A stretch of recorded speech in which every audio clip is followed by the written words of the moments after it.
The first Yeah. thing, the first approach that I recommend taking is anytime that you're using a tool like ChatGPT, Bard, a large language model, which is really the text-based AI that we're talking about, think of it as like a sandwich. You need human, technology, and human. So that you have that level of human connection on both sides, and your output really is going to be as good as you are in the art of crafting a good prompt.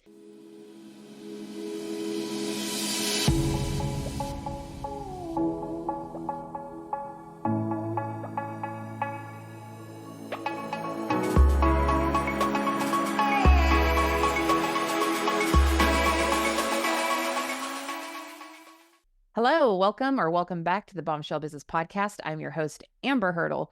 And, I'm completely brand obsessed. That is no secret. And I am also tech obsessed and I am an early adopter. And I just like when things move forward, I kind of just like to move forward with it, even though it's confusing and it's uncomfortable. And sometimes I do things awkwardly.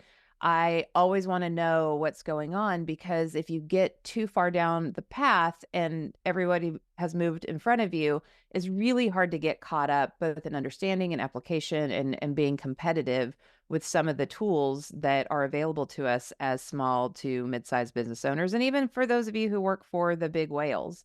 So I'm really especially excited about today's guest because she's going to teach us how to leverage AI and social media tools to foster human connection. And I don't want to speak to bots and I don't want to overthink about the bots, but we have to think about the bots, but we still want to have that brand intimacy that I feel is absolutely important now. And then also so we could boost our businesses. So I'm going to introduce you to Miss Beth Trejo, who is the CEO and founder of ChatterKick. Now, she is a trailblazing speaker. Love me some speaker friends. CEO and founder of the global social first digital agency ChatterKick, featured in USA Today, Yahoo, and Business Insiders as a top 50 CEO for women. Beth is recognized as an advocate for women in tech, which is a whole space that needs all the advocacy for women for sure. Beth, welcome to the Bombshell Business Podcast. Thank you so much. I'm excited to chat today. Yes, this is going to be a great conversation. So let's go back a little bit because we were just pre-show chatting and already laughing about just how much social media and marketing has changed and the technology behind it and everything. So how have you stayed in the game for so long, first of all? And what's the biggest thing that you've seen shift since you've launched ChatterKick? Yeah, so I launched the agency 12 years ago.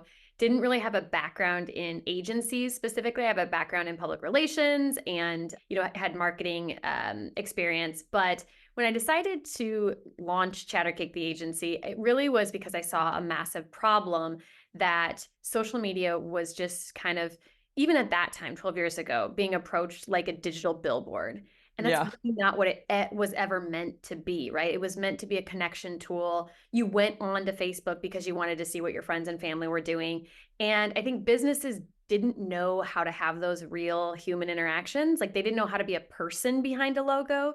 They Yeah. just were messaging. And the ones that figured it out were those early adapters, and they got a lot of traction and exposure and all the benefits that social media had to offer. So I think that still holds true today. And I think even more so because there's more people out there putting more businesses out there, putting content, on TikTok, on Facebook, Instagram, YouTube, you name it. And what's happened, and one of the biggest changes, as you mentioned, is just the volume of content that is out there, as well as just the fragmentation of it all.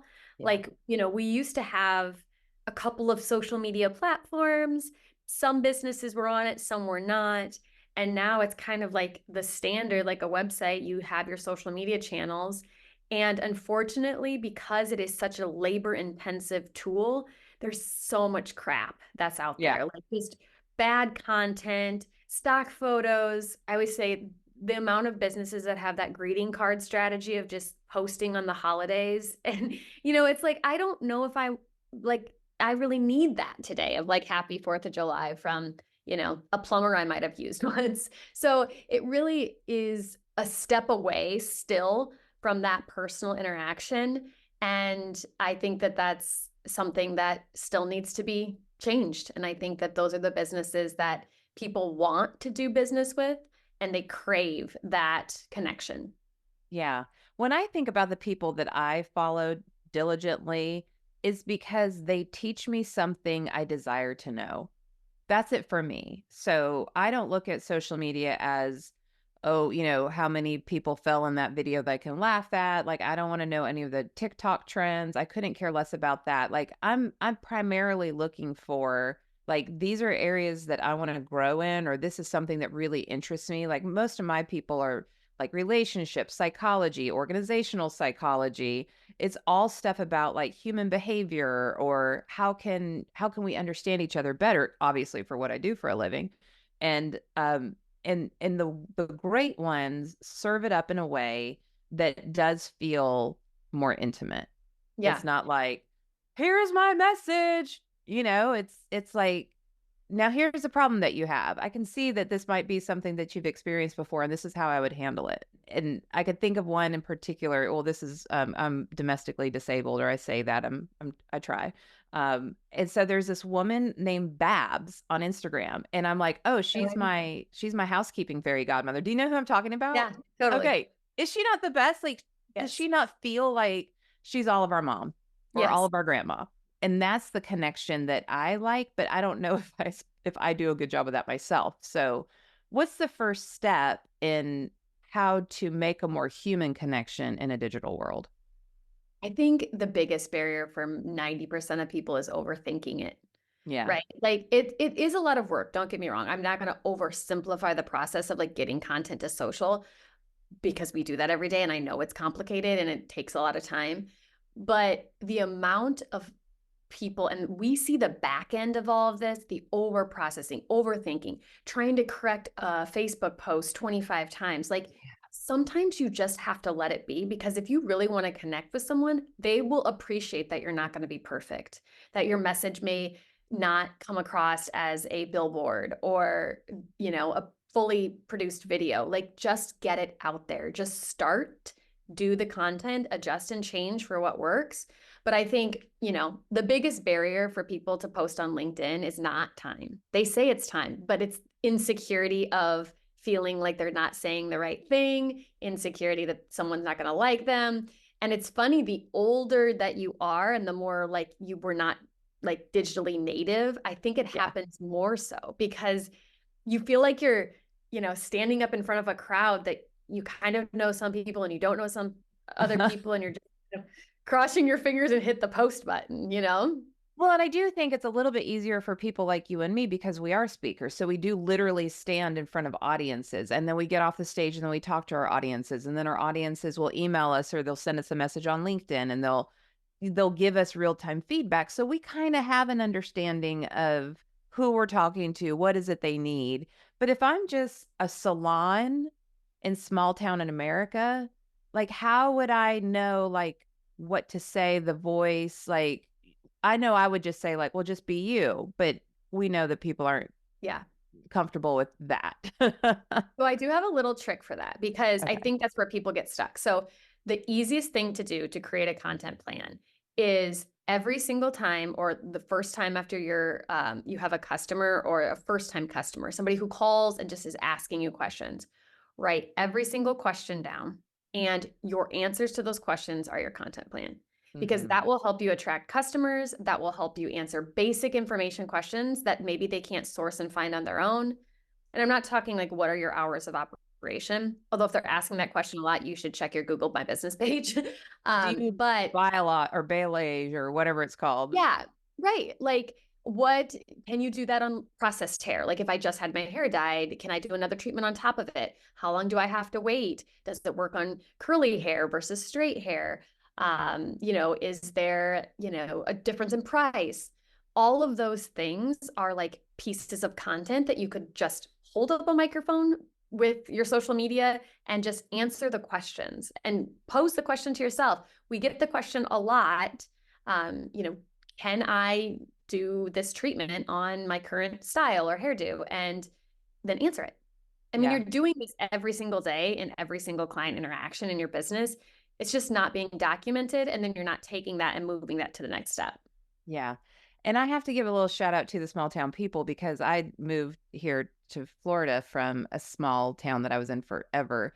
And it's interesting because a lot of my content, I mean, my podcast, my book is The Bombshell Businesswoman, How to Become a Bold, Brave Female Entrepreneur. So I talk a lot about what it takes to become more confident and like, I do talk about business too, but I have talked for years as a teen mom who came out of just like craziness. What I learned, the most important thing is who you surround yourself with. So I talk a Totally. lot about like, don't let people do this. Don't be around people who are like this. Only surround yourself with people who are like this. And I say that a lot. After my divorce, I got a lot of text messages like, you okay? You're really rowdy on social media. And I'm like, I scheduled that 3 months ago. You know what I mean? Like it was not about my life. It was about, to your point, answering the questions of that I, coaching conversations or, audience members or whatever. That's how I make my content. And so I'm just saying that only to recognize you, bombshell, who lives in a small town, who's afraid that when you get on the mic or you put yourself out there, that people are going to think things. They're going to. They're going to judge you. They're going to move on. Do it anyways.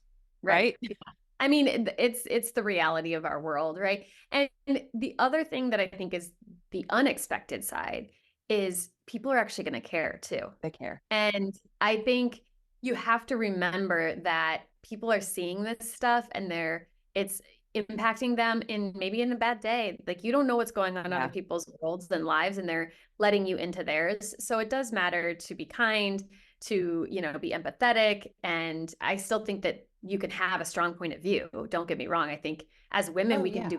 do, right? Like we Yeah. can be assertive and we can be compassionate. And I also think it levels the playing field, if not gives smaller businesses a slight advantage. Because I promise you, those big businesses have red tape after red tape after red tape for getting their people out into the world and having those conversations. So if you are a small business and the direct owner or leader, like your speed and the way that you can get content out is an advantage. I completely agree with you. And I'm just to back up for anybody who knows me personally, I wasn't being sassy or whatever. I was being normal, Amber. Sure. But like I just want you to get out there and understand, whether you're in a big corporate and you live in, Manhattan, New York, but you like your neighbor might know. Like just you have to kind of get over that and just understand I'm here to create a business, I'm here to make money, I'm here to provide for my family, for my employees or whatever, and this is a vehicle to help me with that. So before we go any further, y'all know I have a new little friend. Well, it's not a new friend, but I'm telling you about it. This is a good place to stop because we're talking a little bit about social media anxiety. And I think what I want to tell you about Magic Mind today, this productivity shot is just it's like green matcha and all kinds of like adaptogens and nootropics. I don't know if I'm saying that correctly, but vitamins, all that good stuff. I take this every morning. I only have 1 cup of coffee. That's it for the whole day because I have anxiety, so I can't have too much caffeine. And I also want to say the reason why I don't, it's okay if you do, but I don't take anything for my ADD because it spikes my anxiety. That's what it does. It's like a really quick woo, and then it's supposed to level you out. Problem with me is I'm a redhead. I metabolize any kind of medicine super, super fast. So I have to do some in the morning and then some in the midday to last for the whole day. And so it's like the spike, which causes anxiety, causes my heart to race, all that kind of stuff. I already have clinical anxiety, don't need any more. This is more of like a flow state. Like I take it, it's chill, it's all natural stuff. And I don't have that roller coaster or that like intensity or gritting my teeth or any of the crazy stuff that comes with stimulants. So if whether you are just needing focus or you're a procrastinator or you are like me and you're neurodivergent, you can get Magic Mind. We'll put it in the show notes. It's bombshell20 is the code is 20% off if you get it one time. And I think it's 53% off, maybe 56% off if you go on their subscription service where it automatically comes to your brain or your house. So to fix your brain, that's what it is. Okay. So back to social media. So now we know we need to be brave. Now we know that we need to not get anxiety when we turn the camera on. Now we know that we need to just be real and social and not overthink or overproduce. let's talk AI. So everybody's talking AI. And everybody's an AI expert now. We're Right. over Bitcoin. Now we're not all Bitcoin experts. We're not pandemic experts. We're not Bitcoin now we're all AI experts. So how can you use AI to actually put human back into social media as opposed to artificial? Yeah. So full disclosure, I'm a huge fan of the large language models that have came out. They've literally changed my workday and allowed me to have some white space and breathing room, which I did not have in the past. I was booked back-to-back meetings, and these tools, when used well, can be extremely beneficial. I will fully acknowledge that there are some things we need to all figure out, and there are some risks to using these tools. I don't want to go too deep into that today, but I do think that I will acknowledge that, there's a good and bad side to all of this. Sure. I think where people are getting it wrong a little bit is everybody's going straight to copywriting and to copy as if it can't do this, then how's it going to do X, Y, and Z? But it can be used for copywriting. It can be used for content development and brainstorming. But I think there's a bigger picture here for a lot of your listeners who are probably entrepreneurs, trying to run businesses, trying to do all the things that they can actually leverage, even more so than just straight up blog posts and copywriting. The Yeah. first approach that I recommend taking is anytime that you're using a tool like ChatGPT, Bard, a large language model, which is really the text-based AI that we're talking about, think of it as like a sandwich. You need human, technology, and human. So that you have that level of human connection on both sides. And your output really is going to be as good as you are in the art of crafting a good prompt. Now, Yeah. don't think that these prompts are like cut and paste, because I actually do not use the same prompt twice. I am constantly just telling it what I want it to do and then revising and revising until I get what I need out of it. Me too. Sometimes it's easy and sometimes it takes a little bit more finessing depending what I'm trying to get it to do. But I think that there's a huge opportunity there, specifically when it comes to research, when it comes to operations, and brainstorming, getting you unstuck at times, because I think that's what a lot of our stress comes from, is Right. just knowing you need to do something that maybe will take you 10 to 15 minutes, but you overthink and overprocess. And this is where I get stuck all the time. And I use these tools to be like, oh, maybe it's not that hard. Okay, if you were going to create a new role for your organization, and this is the things you would want it to do, what other considerations do I need to think about? What are you can ask it and query it just so that you can get your mind clear and to be able to produce more within your company or your organization. I love that. That's exactly how I use it. And I don't know about you. And, I always tell people at my core, I'm a writer. I've been writing since the second grade and journaling, literally publishing in elementary school. So I can sniff a Chat GPT article from 10,000 miles away. And it's so lame. And it's the same. It's like it is the written form of a stock image Yes. to me. And so I just like you, I'll give you an example. What are the top 10 concerns for small to mid-market CEOs when it comes to talent in recent years? And then I'll be like, I don't have anything that goes back that far or whatever. I'm like, okay, ask it a different way. And then it gives that to me. And then it prompts me, oh, I had a conversation with this CEO. Let's go deeper there. What are the 5 strategies you can? But then and it's like always cite sources too, right? Because Yeah. we need to know where this information is coming from, if it's accurate, because you want to double check yourself. But then it gives me the ability to have terminology and concepts and like-minded ideas that make sense. But then I take it and I do the writing. I'm not saying everybody has to do that. And I realize not everybody's a writer, and this empowers a lot of people who don't know how to write well. But I love how you put that it's a query tool, that it gets you unstuck, and then it opens up the portal of the entire internet of, okay, let's focus our energy here. And then how do you take that information and then make social media posts out of it?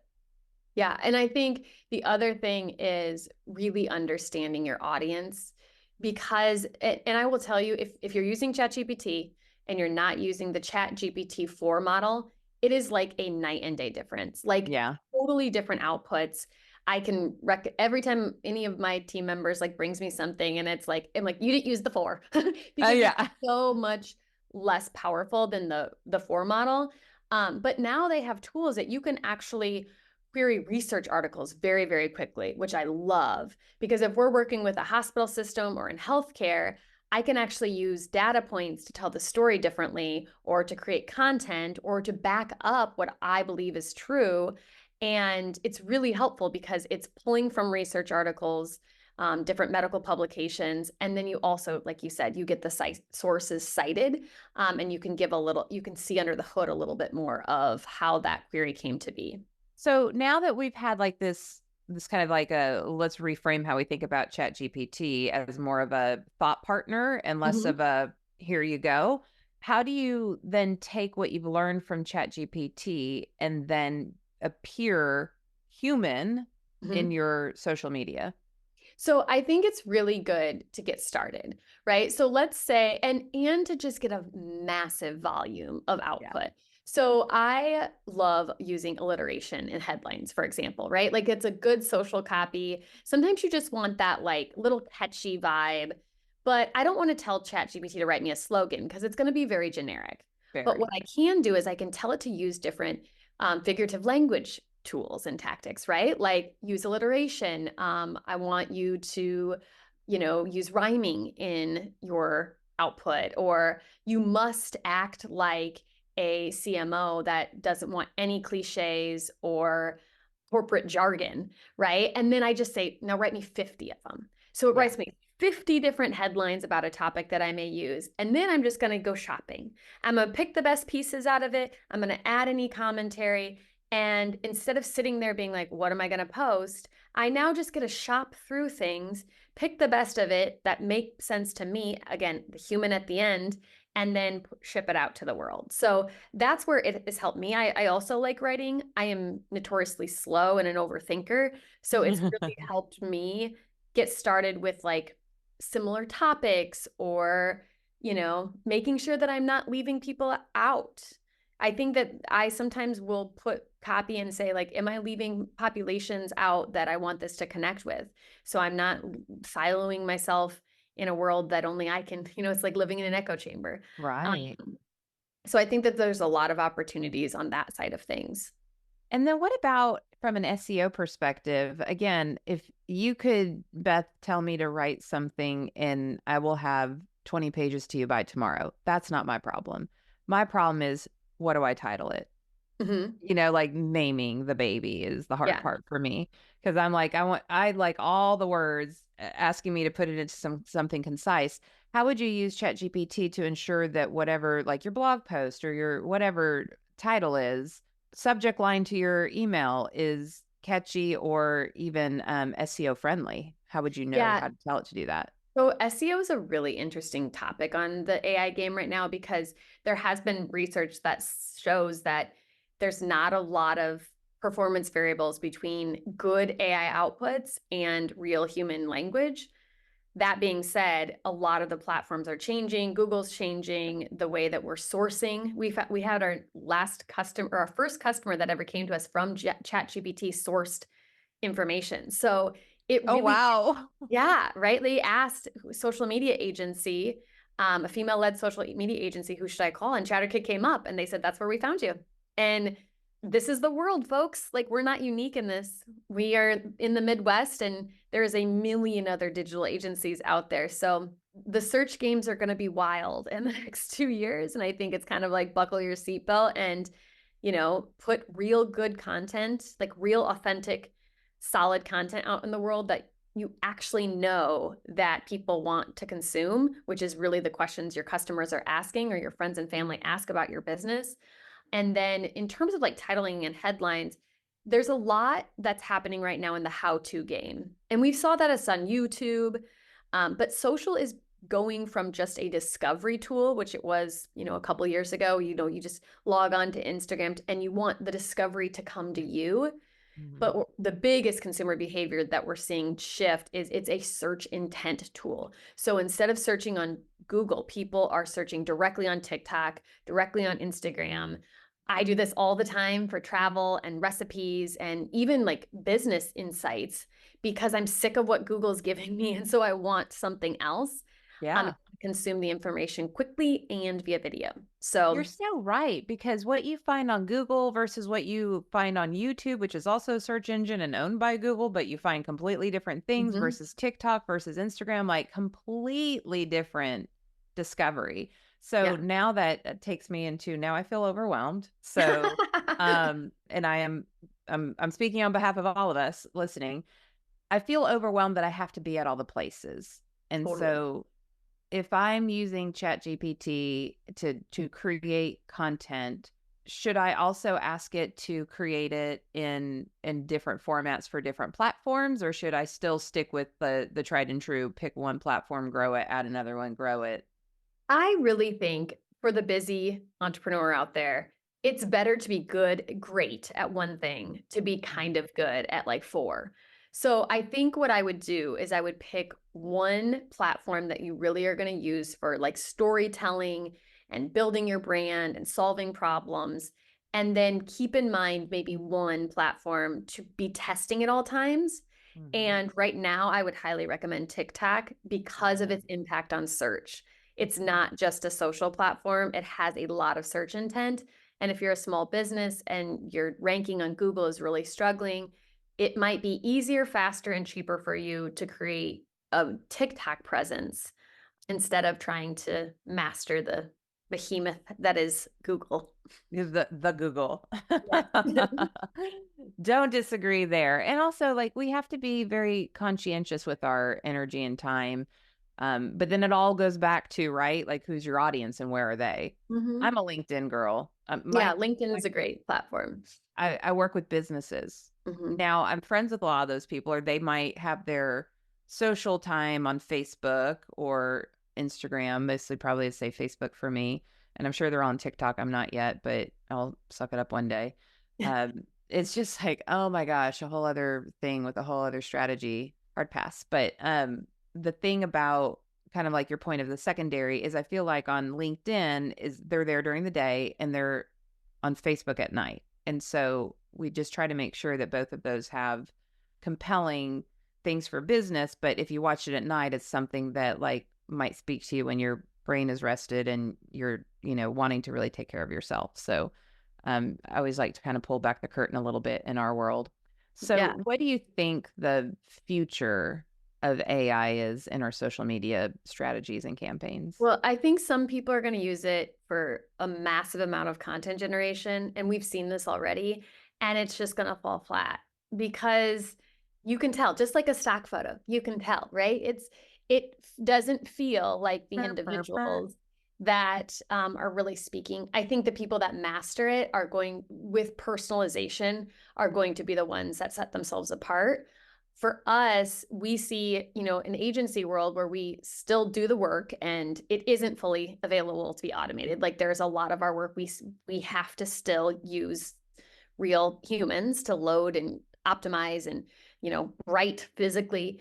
But I think that we'll all move into more of an advisory role, and the production and the actual development of the content time hopefully will decrease because I would rather use our minds and our hearts instead of, the actual tactics of putting things in. Yeah.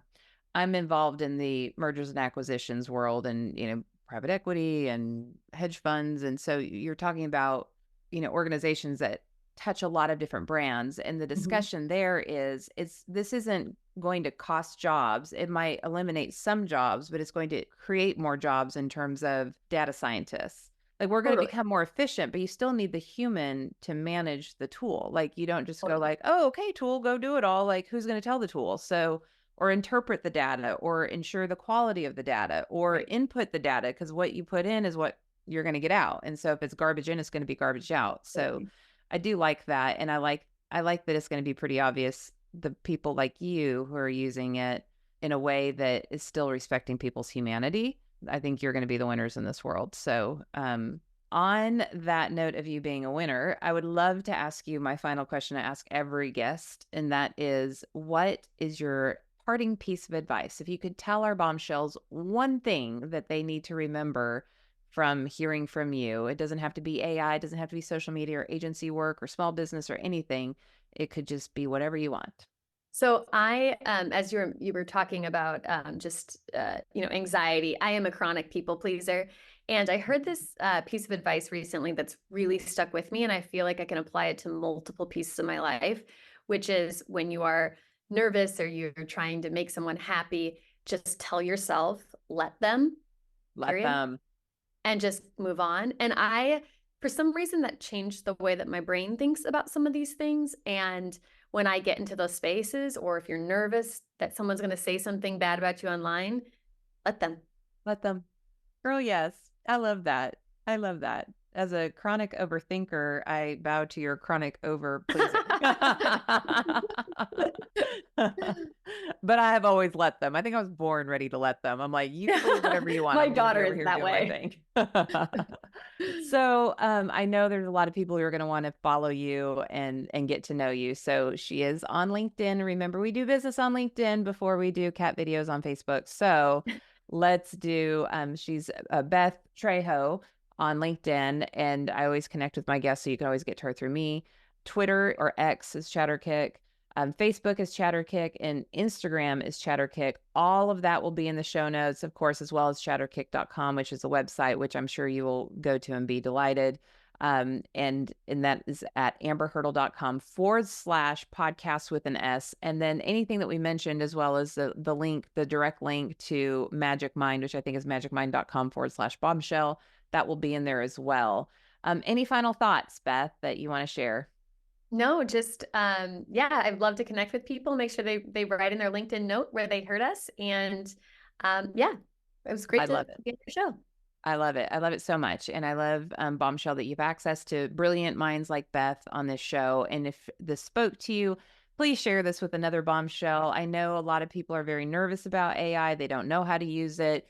And so I think that Beth is really giving you just a very easy path to embrace this and bring it into your business and make your life a lot easier so that you can be on the path to becoming a bold, brave, unwaveringly confident female entrepreneur or businesswoman. And we are all always on the journey. We never get there. So keep that in mind, and I will see you on the next episode.